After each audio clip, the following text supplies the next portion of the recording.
everyone, it's Steph. I wanted to make today's video on the dangers of pricing your home too high.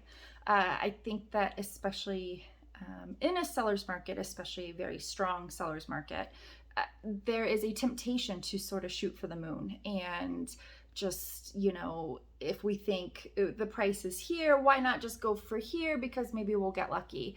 Some sellers think, well, we can always lower the price later.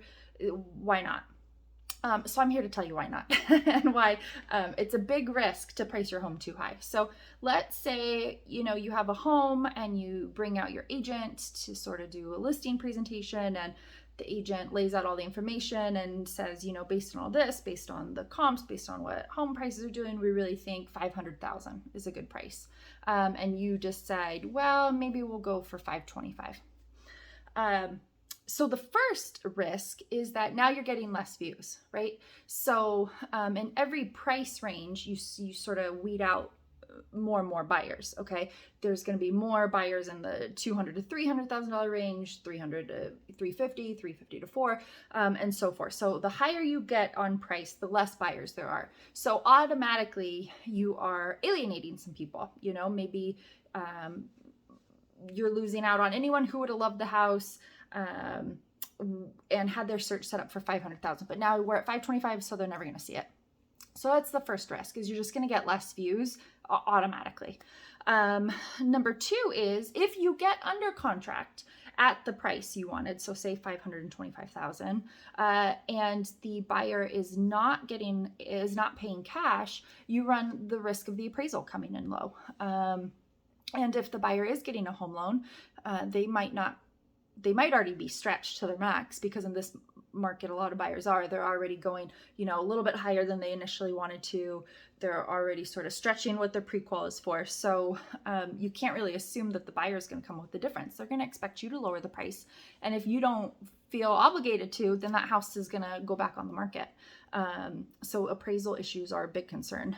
Another concern, assuming you get the price you asked for, is with the inspections. Buyers aren't stupid. They know if they're making an offer on a house that's overpriced, but it's kind of a crazy market, so some buyers are willing to, but they are more likely to be a lot stricter with the repair requests that they ask for during the inspection period. So the Binzer is likely to have more things on it, being a more expensive Binzer, because they're like, look, we are paying you this premium, so we want a new HVAC. It needs a new roof. They're going to ask for whatever they want to ask for because they feel justified in it. And if you do not agree to the repairs, or you don't lower the price if the appraisal comes in low, then the home goes back on the market, and it's always so much harder the second time around, and the offers aren't likely to be as high. Third risk with pricing your home too high is that what that actually does is it helps your neighbors' homes much more than it helps your own. Say your house should have been priced at 500, we're at 525, but a neighbor 3 doors down listens to their agent and lists the house at 500,000. That house is going to look like a steal.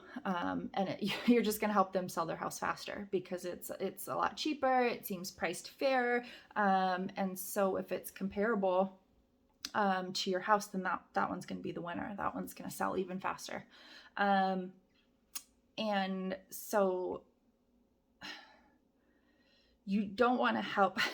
You want people to be excited. If there's a few homes for sale in your neighborhood, you want them to be excited to win yours. You never want to give them a reason to maybe look at the other ones a little bit closer. The fourth reason is you're likely to get less views even with the people who that's within their search. Like I said before, buyers aren't stupid, just because in a lot of cases they are willing to compete. They are willing to go above asking. They are willing to maybe waive some of their rights to get a house they really love. They know that a home is overpriced or not. And so because it's a strong seller's market, we've trained a lot of our buyers not to really negotiate. They don't want to offer below asking price because that's considered an insult in this market, and they know that house might have a chance of getting a full asking price offer. So what that does is that just discourages the buyer from even making an offer. They're going to see that house, they're going to know it's overpriced, they're going to think that they don't really have a shot at negotiating. They don't want to even try to do the work to get it down to what they think it should be priced at. So they're just going to pass on it outright without even making an offer. So you really are weeding out the potential when you price your home too high versus when you price it too low. Not to mention the fact that they're going to think, it might give a buyer a feeling that this might not be the easiest transaction, right? That maybe if you're pricing your house so high, you might sort of be a stickler, you might not be willing to do the repairs. And so it sort of sets a tone that can turn off a lot of potential buyers. The fifth risk is that your listing gets stale. It used to be if a house sits on the market for 30 or 45 days without an offer, buyers start wondering, oh, what's wrong with this house? But that's not even the case now. I mean, buyers are so trained that a house is going to go under contract its opening weekend or within a week or so, depending on how many offers there are and how long the negotiation process is, that, if you've got a house that's overpriced, that's sitting for 2 or 3 weeks, it starts to get stale, right? So you don't have the people pouring in. You're never going to get as many people its 5th week on the market as you do its 1st week on the market. And so what happens? So your listing gets stale. So people see it, they're getting their email searches or whatever. And they think, no, I don't know. It's already been on the market 3 weeks. I don't know. It seems a little overpriced. I don't want to see it. Let's just see what new houses come out this weekend. So what happens after a month? Or 5 weeks or 6 weeks, you decide, well, shoot, maybe we shouldn't have priced it so high. Okay, staff, we're willing to listen to you now. Let's lower it to 500,000. And so I say, okay, great. But now I've got to warn you, because now we have 30 days on market with no offers. So now we're doing a price reduction to 500. So that's good, because a lot more buyers who have their searches capped at 500,000 are going to get that new email. They're going to see it. So we're going to get more eyes on the house. So that's great. But now that it's been on the market 30, 35, 40 days, you are much less likely to get a full asking price offer. So maybe someone says, it's 500K, it seems priced about right, but I'm not in competition with anybody else. Let's offer 580. So a lot of times when you start too high, you actually end up selling the house for less than what it could have sold up if we were priced competitively for that very first, week on the market. So I just wanted to put this video together because I think that a lot of times you aren't getting a lot of education. You're just hearing, probably, if you own a house, you're probably getting postcards in the mail every other day from an agent saying, please sell your house. We need listings. There's not enough houses for sale. Our buyers needs homes.